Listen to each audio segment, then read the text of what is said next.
I think a lot of it is to do with my star sign. Because my No, star really, what's sign the stuff? is I'm a Leo. Mm. So apparently Leos are natural born leaders because we're the lions. So maybe it's just has something to do with it. I don't know, but I've always felt like that. It's not that I want to control anybody or anything. It's just that I want to be able to have an opportunity to even see if by what I'm doing and what I feel I can do to help others, I can bust that door open. I can basically go, right, I think this is really important for us to do that right now. I think in the future of where we're going to end up after this pandemic, I don't think there's going to be so many DJs like there was before. The doors are closing every week for DJs at the moment, unfortunately. You're listening to the Mission Makers Show, a podcast that inspires humans to get into the mindset of success. My name's Farah Nanji, and I'm the founder of a business in the motorsports industry that explores leadership lessons from things like Formula One. I'm also a DJ and music producer in the underground.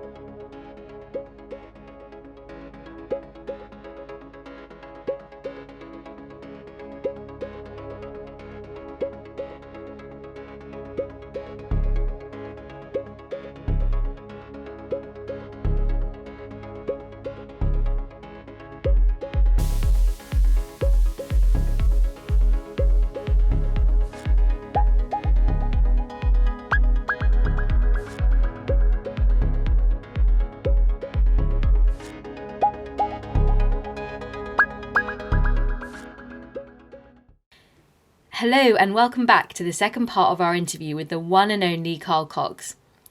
In the first part of the interview last week, we discussed some of the defining moments in Carl's career and his views on reading energy on the dance floor. We also discussed how he's managed to navigate the political arenas of dance music and his monumental achievements with Space Ibiza. In this part of the interview, we're going to be diving deeper into Carl's love for motorsport and the visions he has for his racing team, his values as a leader, and his views on resetting club culture during the time of COVID-19. On that note, do you feel that maybe this time that, shaken obviously every country, every nation to the core, and what you sort of mentioned there about social media, the internet changing things, and this culture in Ibiza changing so much, do you think that maybe this time might reset and promote a lot more unity on the island for stakeholders, and there's not this mad kind of almost vulturistic approach towards control in a way on the island? Yeah, I mean, this goes for everywhere around the world, obviously, as well, and in all aspects of the club culture, festival culture, rave culture, call it what you like, coming together of people who want to just have this unified understanding on the dance floor, based on the DJs playing the music. And now that's been taken away from us. Everyone's just like, oh my God, it's almost like, your legs are being chopped off right now. It's like, there's nowhere to go to at the moment. Everything that we just took for granted is now not there. And I mean, even I can't get to the island from where I am right now. It's not possible. And if I go to the island, what am I going to do? None of the clubs are open. I've got to wear a mask, the social distancing. It used to get like 5,000 or 6,000 people in Amnesia when it was only licensed for like 4,000. But you felt it, you know what I mean? It was, that club was packed. That's never going to happen.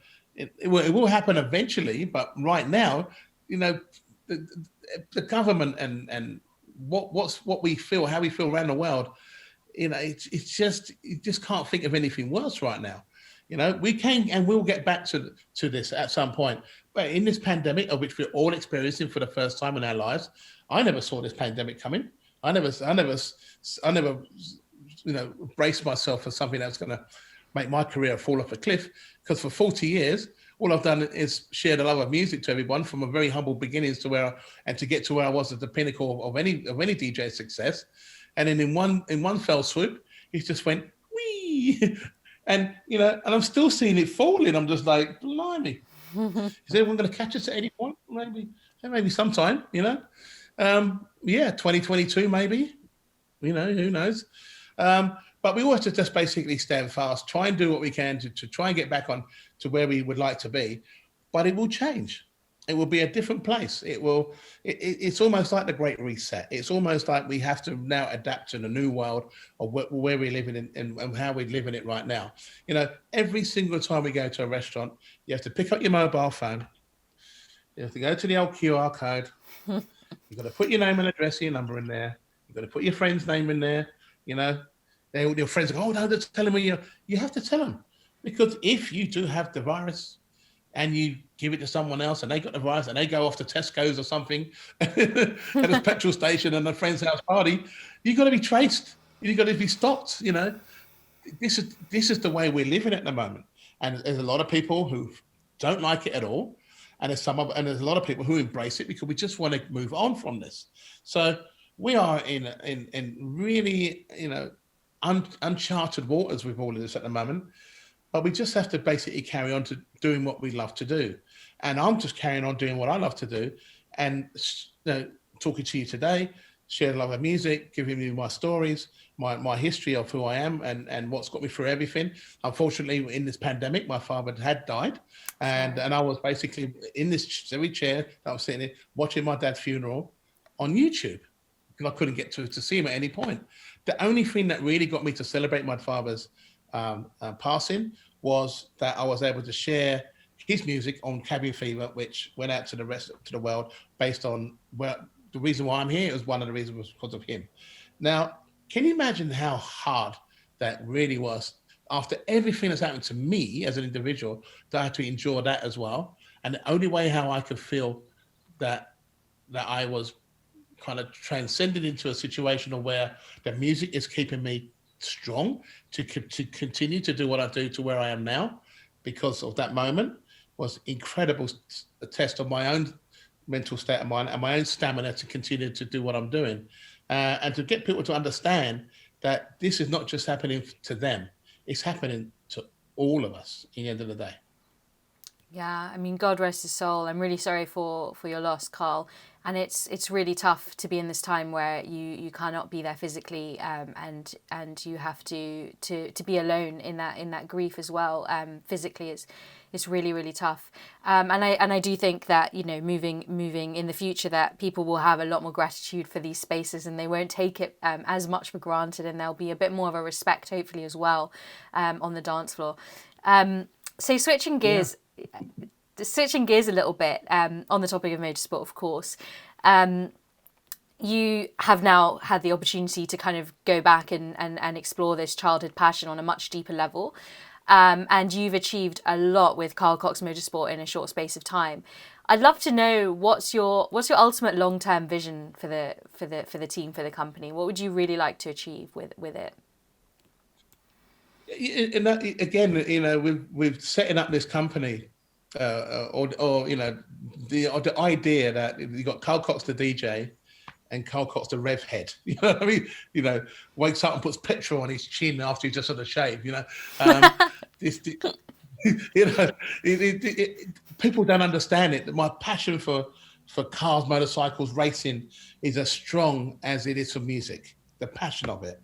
I'm kind of glad that I'm on the outside of the industry, as in some ways I'm not a racer, because I think you only have a shelf life as a racer at the end of the day, and then you move on to over coaching other people involved in the industry in some ways, if you're running with a certain company or team, or you're selling motorcycles or selling cars or that kind of thing.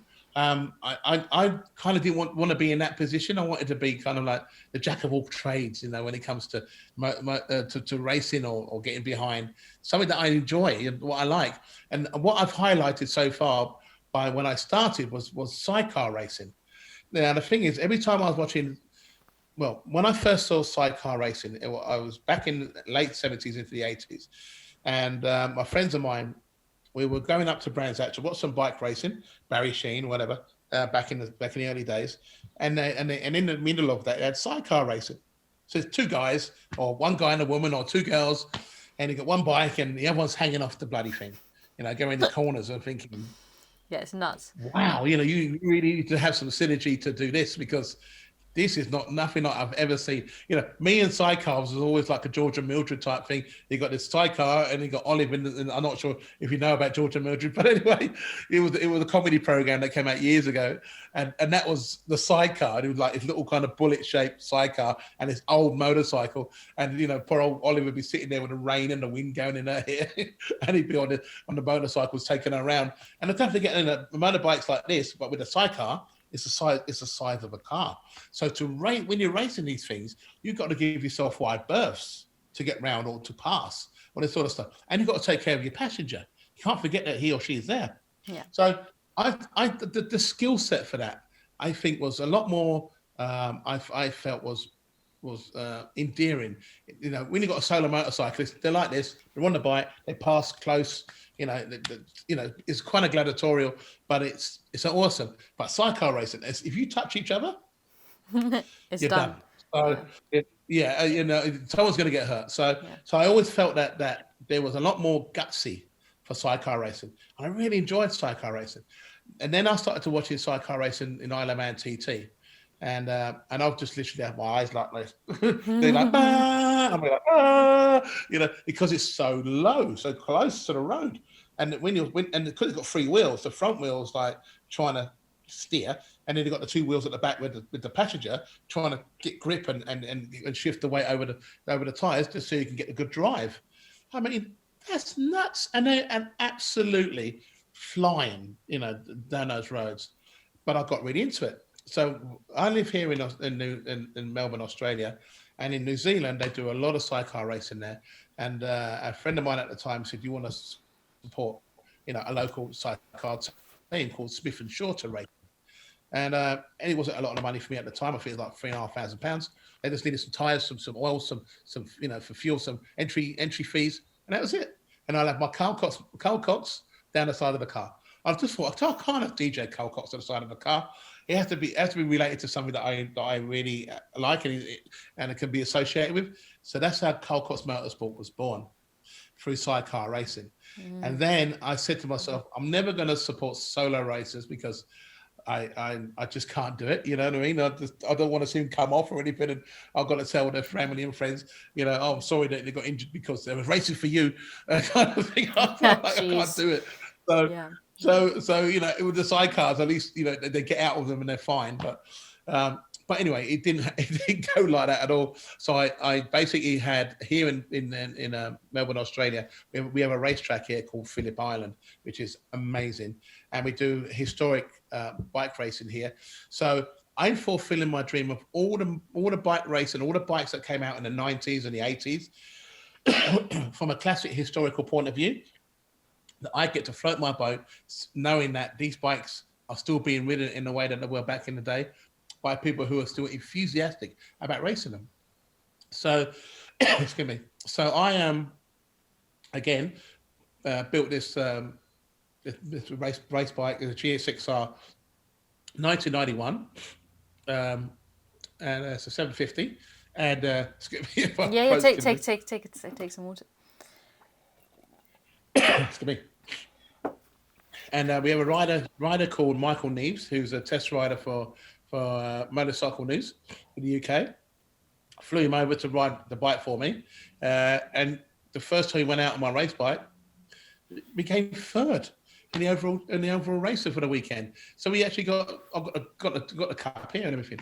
I'm like, yes, that's what I'm talking about. So I had Michael Neves riding for me on historic racing, and I had the Smith and Shorter Racing for the sidecars. And then I entered the sidecars for the Isle of Man TT, and which was, I think there was something like 65 entries. And on our first year of being there, excuse me, we came in 11th place. No, sorry. I think that 12th or 13th place on our first year. And then we went up to 11th place on our second year. So 2 years, we were up in the top 20. So I knew that, you know, by what I believed in, the team, the bike that I bought, and the idea of getting involved in this motorsport, that I was adding to something. And then when people see, you know, Calin Motorsport down the side of the bikes or the cars, sidecars, nobody believed it was me. You know, everyone was thinking, that's not Carl Cox, that's not. And they see me and they go, bloody hell, it is him. I'm like, yes, it's me. What are you doing there? I said, well, that's my bike racing. No way. Yes, it is. Oh, and by the way, you know, I've also started drag racing again. No way. Yeah, way. You know, so the interest was becoming like almost like folklore. And like, well, aren't you supposed to be DJing somewhere? I said, no, I'm going to be right here at this racetrack. And you know, I was already invited to go to Formula One races, World Superbikes, BSB, MotoGP all the time. And I love it. You know, at any given moment that I was able to go and go to any of these things. So here I am. I mean, the thing is, what I was always told is that they get a lot of celebrities go to these events, but they're not really interested in the racing. The only reason why I'm there is because of the racing. You know, so I'm in the hospitality, and everyone's having prawns and champagne and that. I'm happy with beer, watching the times come, you know, and the racing. You know, I'm interested in it. I'm always kind of like almost like transfixed when I'm there, because I'm very honoured and privileged to be there. B, I don't want to be eating sandwiches and prawns and all sorts of, when Valentino Rossi has just overtaken 3 people on the last lap. It's like, it's impossible, you know? And so that's why a lot of these companies like me to be around, because of my enthusiasm. But now that they know that I'm also now involved in my own inimitable privateer racing, it's really kind of picked up a lot of people's ears. And it's not my first rodeo. You know, I've had at least 3 sidecar teams out there doing racing in the World Superbike. In the World's Sidecar Racing, BSB racing, and the Isle of Man. And I've had now 4 riders in the Isle of Man TT, including Michael Dunlop, Connor Cummins, Davey Todd, and Davo Johnson racing for me. And here in Australia, we have V8 supercars. In the last 2 years, I've had Calin Motorsport on the side of the V8 supercar Mustangs here also. And then plus my own, I've actually built a hill climb car.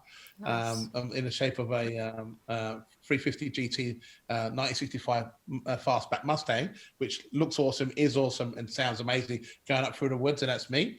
And I'll do historic muscle car racing with that, and also my own drag racing input as well.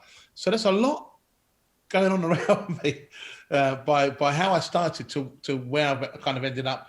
And again, this is only the beginning. The pandemic has obviously slowed a lot of things down at the moment, but some of my guys are at the moment testing.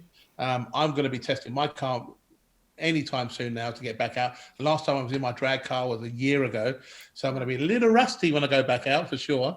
But then if I get past the little niggles of how I feel about getting back in the car again, and I feel positive to go back racing again, then I'm straight down that strip going for gold.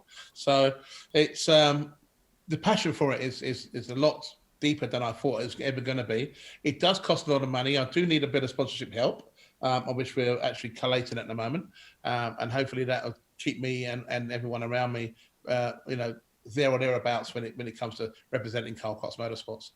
We definitely need to see you doing the hill climb at Goodwood, and get you back to some of these tracks here in the UK with that. Very, very, very, very interesting. I'm actually very curious to know, do you find it hard to kind of maintain the level of fitness required to be drag racing, being a racer? Yes. I've got to stay off the beers. I've got to stay. The thing is about drag racing is, and the thing is, I'm not the skinniest guy, and I've never have been. It's probably the reason why I've never really seen myself as a racer as such, because of my physique. I've always been big. I remember, you know, karting, you know, going to some of these karting tracks, you know, and I get in the cart, and all my friends get in the carts, and they bugger off, and I'm like, come on, come on, trying to get it going, you know. But once I get it going, I've got to keep it going. So because if I lose scrub off speed, as you know, it's not hard to come on. So yeah, I hated karting because I was always too heavy to get round. But you know, there's a thing that I always say in my head is like less weight, more speed. But when it comes to drag racing, I'm almost like ballast in the car. and I've got twin turbos on my car. And if I want to go fast, I'll just turn it up. But you do have to have a lot of mental fitness in the head. So you can't be drunk. You need to sleep. You've got to be on the money. Everything is reaction when it comes to racing, as you know yourself.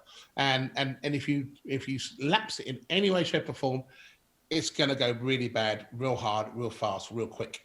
So physically, yeah, I'll go for walks. I have a pretty good diet. I don't eat, takeaways all day long and pies and pizzas all day long. No, to get to this point in my life, even being a DJ and, having the most unsociable hours of all time and not being able to have that kind of focus of fitness to get to the point where I am at the moment is amazing. So, it's for me to be able to fit into my race suit, squeeze myself into the car, get into that roll cage, put the 6-point harness on, sit there, the helmet, everything, got the harness device on, and I'm sitting there going, right, what am I doing here? And away I go. But I absolutely love it. But yeah, I'm kind of working towards, getting a little bit more slimmer, getting a little bit more aware of my mental state of mind when it comes to racing, keeping that alert. As you can see, I'm like this. You just need to have it. If you don't have that, then there's no point of racing. You have to have the killer eye instinct for drag racing, especially. Circuit racing not so bad because you can kind of line people up and then you go, right, I've got you, But the problem is, I hate being in the front of anyone because I know they're behind me trying to overtake me, and when that happens, I'm going to make a mistake. I just know it. So at least for drag racing, you go A to B and it's done. You're either in front, or you see him go in front of you or behind you. When it's the circuit racing, you just don't know. I'm when it comes to circuit racing, I'm more of a follower than a leader. I just don't have that skill set. I'm faster than you, and then once I overtake you, I'm going to pull away from you. I don't believe that. I try and cover my lines and everything, and eventually I know I'm going to mess up, and then they just go straight underneath me, and I'm like, oh Jesus, I've got to do that all over again. So I just don't have that killer instinct for that type of racing, unfortunately. But I'll leave that to the professionals, of course. Well, there are a lot of mind games, right, when it comes to overtaking, and like you said, a split-second decision could cost you in the wall, could damage your car. It's just, the possibilities are endless. But obviously with motorsport, there's so many different types of avenues to explore it that, it doesn't have to be limited to just the circuit kind of the circuit ways.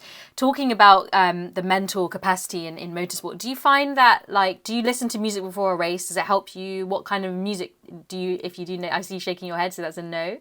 Not at all? No, because we listen to music again. Yeah, really tune, and then we're like, Coxie, they've got to go racing. And I'll be like, oh, Jesus. So no music. For me, it doesn't calm me down. It doesn't make me feel wholesome. It doesn't do anything for me. When I'm racing, I'm thinking racing. I almost kind of like retreat to my inner self. I'm kind of sitting there thinking, what can I do to make myself better about what I just did on the last run? Because every time we do a run in a drag car, we get all the data out of the car to know what the last run was like, to be able to go smoother, faster, quicker. But not only that, about drag racing, it's all about getting off the line before the other person. If you can get to that 60-foot mark before the other person, you can almost guarantee, if you have enough power in your car, that you're going to win that race, 60 foot. If you don't get to that 60 foot and the other guy or the woman or girl is out there in front of you, mentally you're like, oh shit, and you've got to try and drive around that person. But if that other car's got that little bit more than you, you're not going to drive around and you lose that race in an instant. 60-foot time for me is 0.8 of a second to the 60.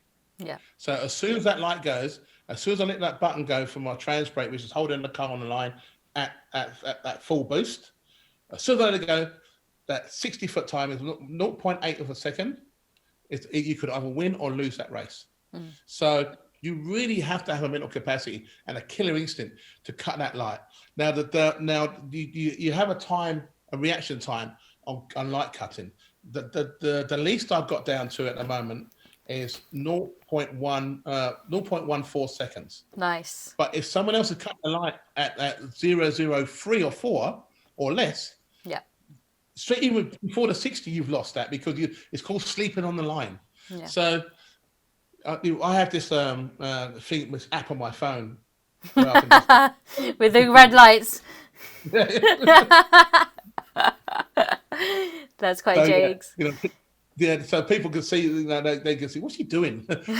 Testing my reaction, It's really, really important. It's drag racing is a very mind over matter type thing. And anything can go wrong at any time. It's just that if you've got a great team that can support you and on your ups and downs and all I've got to do is drive that bloody car as fast as I can, and then that's all I need to concentrate on. If I listen to music hanging out and it looks like I'm just carefree, I'm not going to win a sausage. And I have won a couple of races already, so I know what it's like to win, but I also know what it's like to lose many, many times. Very difficult, millions of different variables that can happen off the line, and sometimes you just have to abort half your runs because it doesn't feel good. So I'm not going to go for gold and think I'm going to drive through something that no one could drive through. And these come up with, do I do it or do I just abort to be able to go back again to continue racing at that particular time of what I'm doing. But I'd really love it. I absolutely love motorsports, and to be involved in motorsports now at my level, it's great. I've always been asked, why don't you have Carl Cox Motorsport on a MotoGP bike? Well, here's a story. Carl Crutchlow's bike, number 35. I get on really well with Carl and Honda team and everything. They're wonderful, awesome people. They said, Carl, why don't you have a Carl Cox Motorsport sticker on the bike? And I'm like, I said, well, how much is it? And where would it go? And they said, we put the sticker here. No, good place. I said, okay, how much is that then? And he said, normally it's €1 million. I said, what, for a season? I said, no, it's €1 million per round. Per round? I'm like, how about no? Per round. I'm like, and then he fell off the shoes, I was like, holy moly. Yeah, but Carl, the television, blah, blah, blah. I said, look, if I was selling, mobile phones or oil or something like that, I get it. I'm just selling myself as a DJ, as a name. What do I get out of it? But you get association. Association? That's $1 million per round. I'm like, holy, okay, how much for a really small sticker? Maybe just behind the, $250,000. Behind a pack of newspapers or something. Yeah. Oh my God. So yeah, you won't get me supporting any Formula One teams or Formula 2 or Formula 3 teams at any time soon. Karting though is another story, so who knows? Better off spending that money in developing your own drag racing, I think. Right, I try and tell people that every single time, because that makes more sense, right? Put money into what you're doing. Of course. And that makes more sense to me. So it's especially in this pandemic now, of all the people that I've supported all the way through before it, and I had a bit of, disposable income that I was able to support other riders and other teams. Well, I don't have that anymore because I haven't earned a penny since this happened. So how am I going to go and put 50 grand into someone else's racing when I'm not even benefiting from it, from what I put my money to now? So it's actually a good thing for me to basically wind things in just a little bit, just so I can actually enjoy the fruits of my labor based on what I like to do and how I like to entertain people with my aspect of my drag racing as well. Absolutely. Hey you, we hope you're enjoying today's episode. We're on a serious mission here to create one of the world's best podcast series, and we'd be so grateful if you could support us in any way by becoming a patron of the show. There's a tier to suit every level, from early bird tiers where you get downloads to all my music with some super cool ninja stickers, to our VIP Mission Maker tiers where you get epic rewards like exclusive footage that never gets aired, the chance to submit questions to our guests with signed copies of books from them, DJ lessons, one-to-one coaching, and a whole load of super cool Ninja and Mission Maker merchandise. You can start supporting us for less than what it costs you to fill up your car for a month by simply heading over to www.patreon.com/missionmakers. Thanks for listening, and I hope you enjoy the rest of the show. So you are at the helms of leading diverse teams, and that's not just in music and motorsport, but also gastronomy. What are some of your key values for leading great teams? And do you feel that maybe the philosophies of motorsports, like you've alluded to there, and some of the mental capacities and stuff, has made you an even more agile leader? I think more than anything else, I mean, I kind of, everything that I have experienced and what I've learned over the years of being a self-employed DJ to having run multiple record labels with staff, and also I used to run a management team called Ultimate Music Management, where I used to run at least 20 DJs and 4 live acts at that particular time. For years, I had about 10 staff, and I was the boss. Like I'll come in, and we have the meetings, what we're going to do, how we're going to do it, how we're going to market these things, and how we're going to get out to the world. How can we, years ago we used to get tapes and send the tapes out to would-be promoters just so we can get the DJs booked based on the music that they played. Tapes. It's like, and the DJs used to get work because they were associated with me, but the music was good by any individual DJ, he or she, and the phone would ring. Yeah, we like that music on by that DJ. Can we get him out there? Yeah, no worries. Here's the money. Send us a deposit and here's a contract and all that sort of stuff. Did it for years, and it all stemmed from when I was a self-employed DJ. With the money that I got from the Prince's Trust. Going into the Yellow Pages and then using that amount of money to go and do advertising in the job centre. So it all came from that, all of it. And then to have that kind of leadership into what I'm doing now and where I'm at the moment, especially with the new record label that we have out now called Awesome Soundwave, and having the leadership of running that label with another friend of mine called Christopher Coe, who's an electronic artist in his own right. The idea that we don't sign anything unless you can basically play the music electronically to a live audience. That's our premise. So that means you can't just come with your music and go, yeah, I want to be signed by you, and my music's great, and I think it's going to do well. And then the next thing I'll say, okay, your music's great, but can you perform it live as an electronic artist? They say no. I say, well, we're sorry, this label isn't for you. So you have to have a certain amount of talent to be doing what we're doing. This studio that you see behind me is my recording studio. Behind that is my live set. Now, I've always wanted to be a live electronic artist from day one. But now that I have had this opportunity to do that, already you can see that by what I've done already, and it's out there right now, and Resident Advisor are going to be basically also going to be streaming my latest live set of music. It's something that I've always wanted to do. So if you're going to join me on my record label, you have to have this level of where I am at to follow me, based on what I feel is integral to, the stance that I'm making right now. And that, I think, has always been something that I've always driven. I think a lot of it is to do with my star sign. Because my star sign is I'm a Leo. So apparently Leos are natural born leaders because we're the lions. So maybe it's just something to do with it. I don't know. But I've always felt like that. It's not that I want to control anybody or anything. It's just that I want to be able to have an opportunity to even see if by what I'm doing and what I feel I can do to help others, I can bust that door open. I can basically go, right, I think this is really important for us to do that right now. I think in the future of where we're going to end up after this pandemic, I don't think there's going to be so many DJs like there was before. The doors are closing every week for DJs at the moment, unfortunately, because there's no parties for DJs to do. And when the DJs do go back out, it's not going to be the same as it once was. So I'm already changing my narrative as an artist to go back out. If I'm going to be doing something new and special and interesting, it's because of my live music. And already I have, record companies that are really looking forward to signing me off as an artist to continue my embodiment of my music that I enjoy making, as you can clearly see by the investment I've made in my recording studio here in Melbourne. So I was doing this anyway before the pandemic, but now it's become more apparent that yes, I can go back out as a DJ, playing and enjoying. Everyone's going to have a great time. But for myself, I really want to move on from where I am now. So I'm kind of like, and I'm saying who's going to follow me? Well, if you look at Awesome Soundwave, so far, all the artists we've had out on that label are all unbelievable live electronic recording artists. We have Anon Bast at the moment from Poland.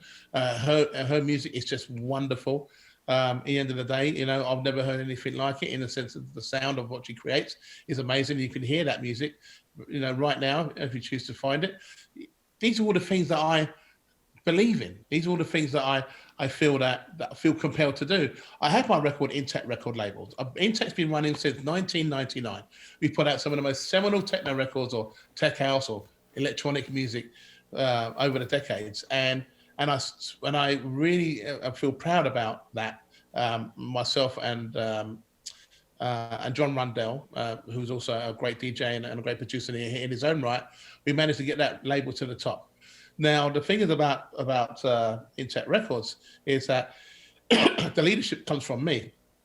By whatever I sign, by whatever I choose to do with that ideal of collaborating with artists and bringing them together, is all about what we can do together to be stronger, to be able to have this music supported in such a way that we still have a purpose in feeding the industry with music.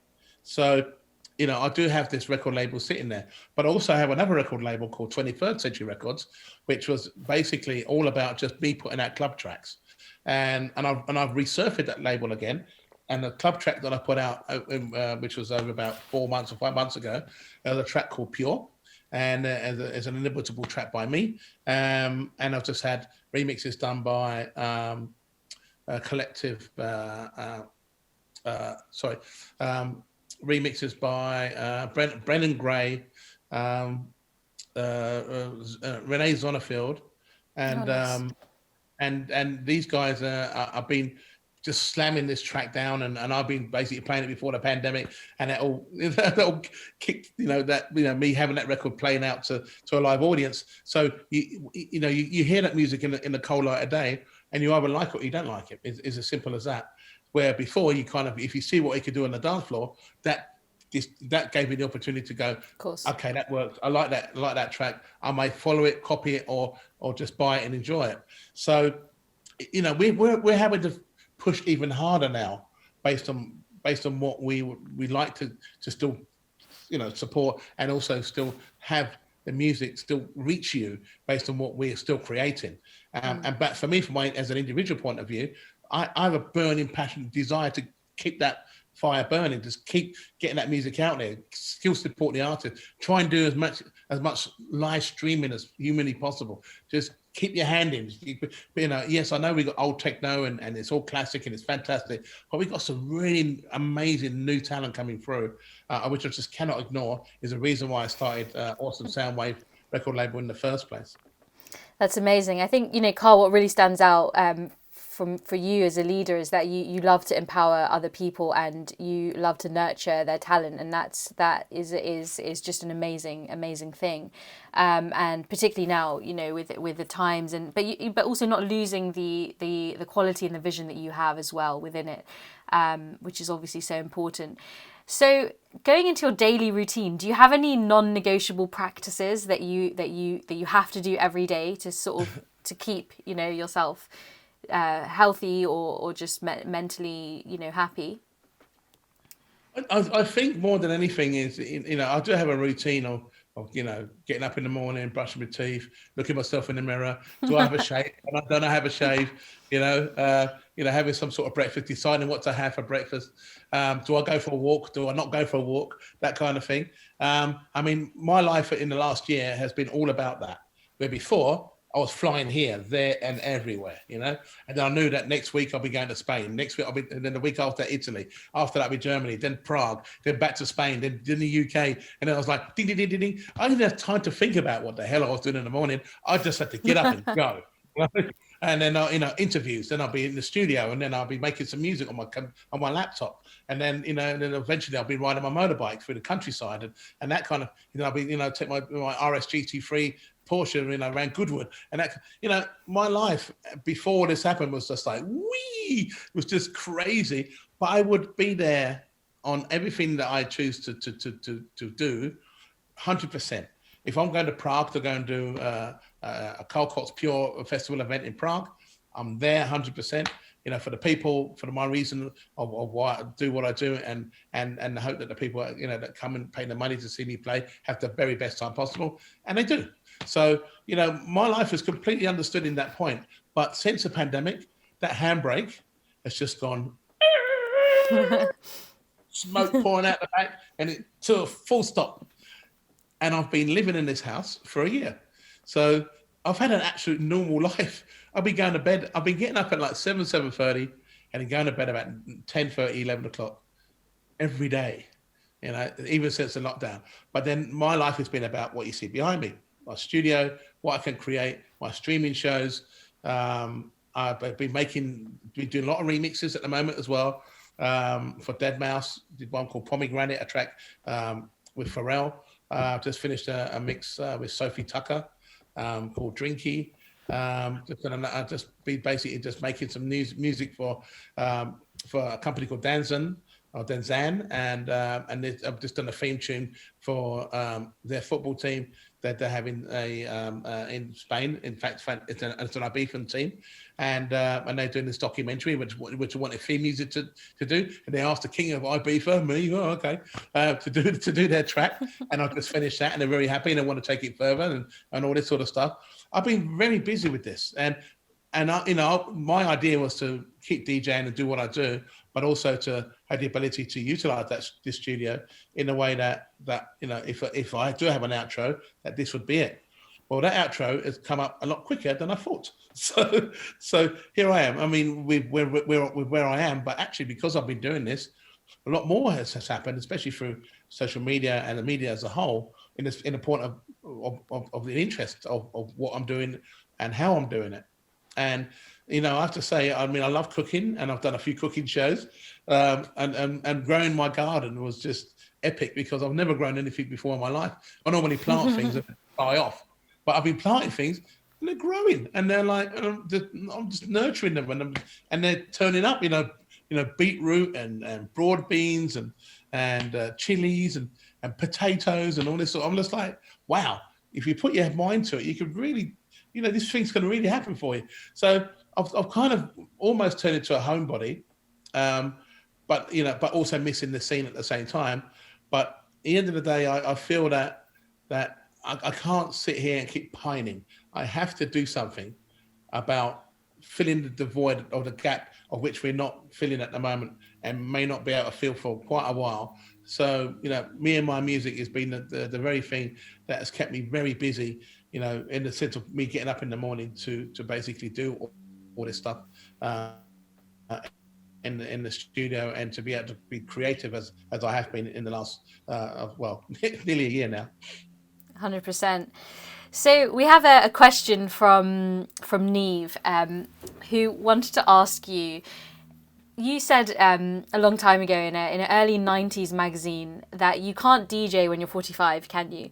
Has your dedication surprised you? And would you say that the only limits in life are the ones that we place for ourselves? That's correct. It is the only thing that we limit ourselves. I mean, look, when I started DJing, semi-professional, I was 15 years old. There was no way from 15 years old to 45. I mean, that article came out when I was 27, 28. And even still then, to think that I was going to be DJing at this level, even at 45, was still unbelievable. Because even if you was a Radio 1 DJ at the height of your career, even at that particular time, and even in the height, was only 10 years. So if you was a Radio 1 DJ and you went in at 30 years old, when you're 40, you're done. Because especially with the BBC, they want the popular DJ to connect with the audience or what's listening to Radio 1 to keep it current. So if you're 40, you're not current anymore. You're seen as an old DJ, which then will go down to BBC Radio 2 or BBC Radio 3, or if you're old enough, you can go on Urban and whatever Classic they FM. want to chuck you in. But Classic FM, there we go. Cole Cox plays classic techno music, and it can be heard on Classic FM. It's kind of like when I made that statement, being even 45, I'm like, there's no way. Anyway, so as time goes on, and we have now the internet, and now everybody knows everything because of Google, and that quote comes up quite a lot actually, because people don't believe it, because they're like, well, of course Carl Cox is going to keep DJing until he's 60. They know that now, but at that time we didn't know at all. It was just like, let's just keep going until we don't go anymore. But for me, it just kept going and going. I reached 45 and I just kept going, 46, 47, 48, maybe 50. My popularity was bigger when 50, when I was 50 to when I started, DJing when I was 15. I'm like, 51, 52, 53. I'm like, bloody hell, 54, 55, 56. I'm 59 this year. Gee. And I still have the same essence to DJ today than I did when I started. So that quote now doesn't become a realistic quote for me, because I've surpassed it like tenfold to even get to, I'm going to be a 60-year-old DJ and still connect with the now generation, and seen as Papa Cox or whatever you want to call me, I see myself being into a more of an ambassadorial role for DJs. But the thing is, my passion for it will never wane. It just cannot.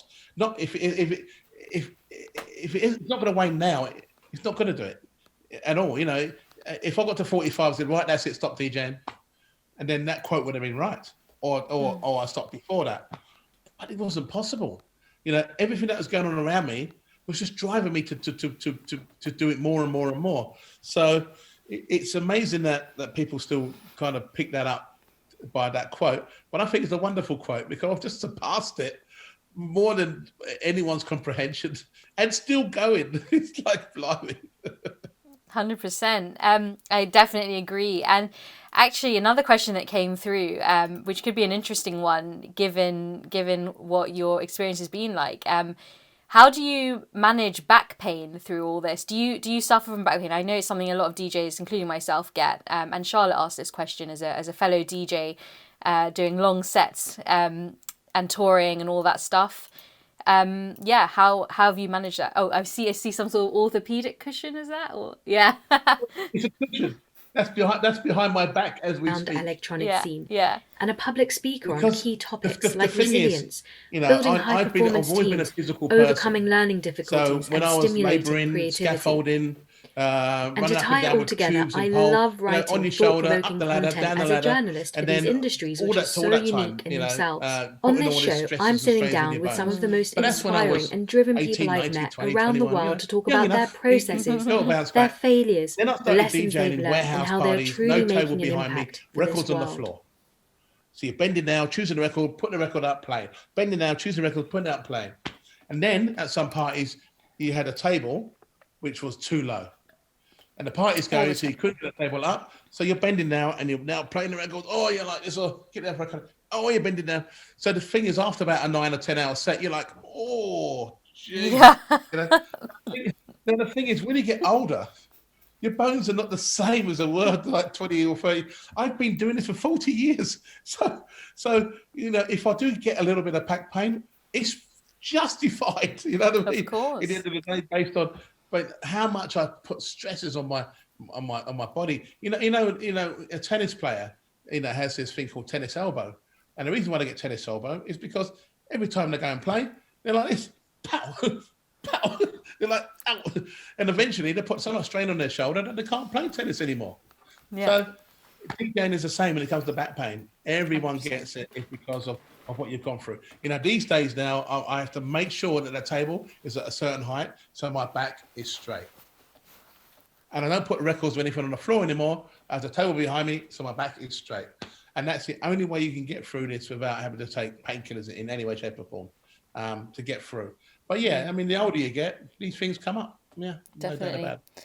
I mean, dude, I'm in my early 30s, and I have regular chiropractic, physiotherapy, all of that stuff. It's quite tough, to sort. I don't see it really changing.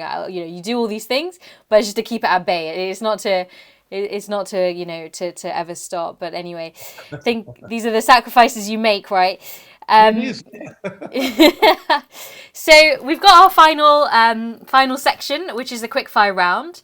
Not more than 60 seconds on each question, and we'll begin with perhaps a question that might surprise you, but it's kind of based on where you are currently in Australia. So, neighbours or home and away? Oh wow, that's not fair. That's not fair. It has to be neighbours, I think. Ramsey Street, 100%. Not Summer Bay. No, that's not fair.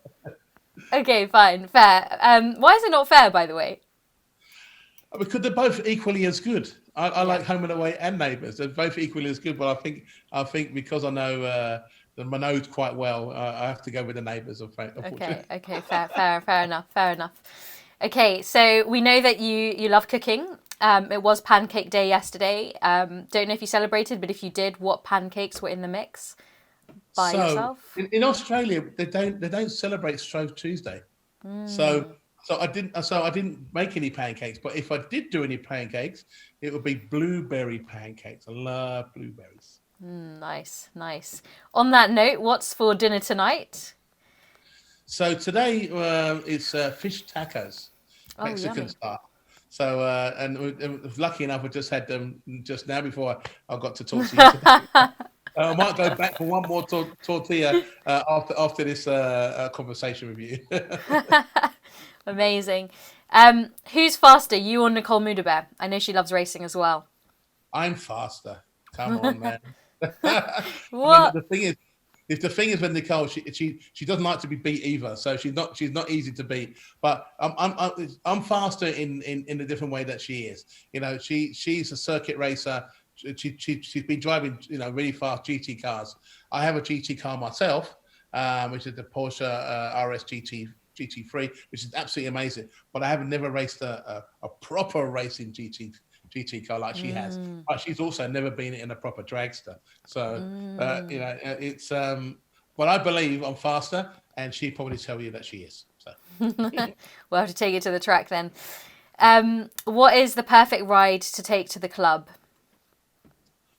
I really love convertible cars. I mean, obviously in England it's always raining and miserable and horrible, but I love feeling the wind in my hair.